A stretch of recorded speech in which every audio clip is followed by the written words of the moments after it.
The broker-dealer is keeping track of the number of shares of stock you own. But that's not enough. Somewhere, there needs to be a central repository that knows who owns what. This is critical for several reasons. Each company needs to know all the people who own its stock so it can pay dividends and send notices to shareholders.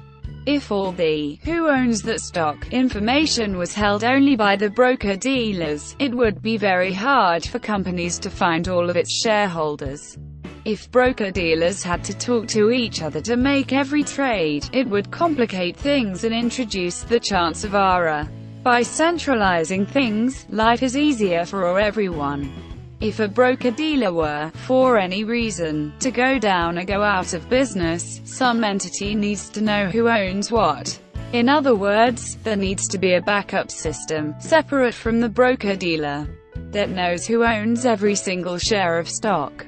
The central entity that holds the "who owns what" information in the United States is called the Depository Trust Company, or the DTC. When you trade stock, the DTC gets notification of the trade and handles the actual change of ownership from one person to another. In other words, the DTC handles the details of taking away the shares of stock from the seller and giving them to the buyer.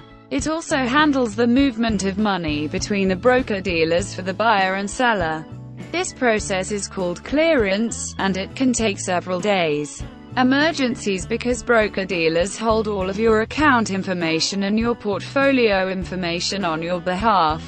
And because stock trading is such an important part of the American financial system, broker-dealers are required to stay up all the time. As in, they can't go off the air for a day of maintenance.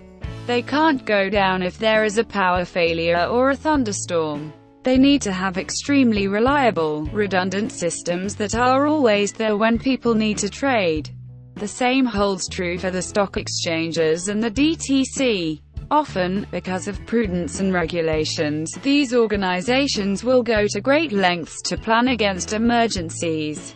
A typical scenario might be for a broker-dealer to build its primary computer facility away from densely populated areas and in a hardened and secure building.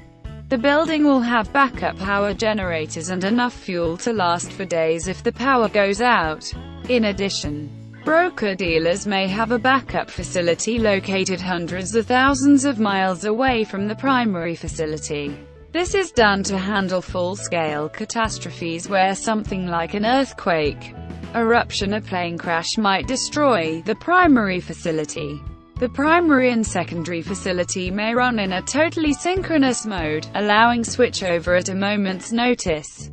Another possibility, the backup facility might need to be brought online overnight so it's ready for operation on the next business day.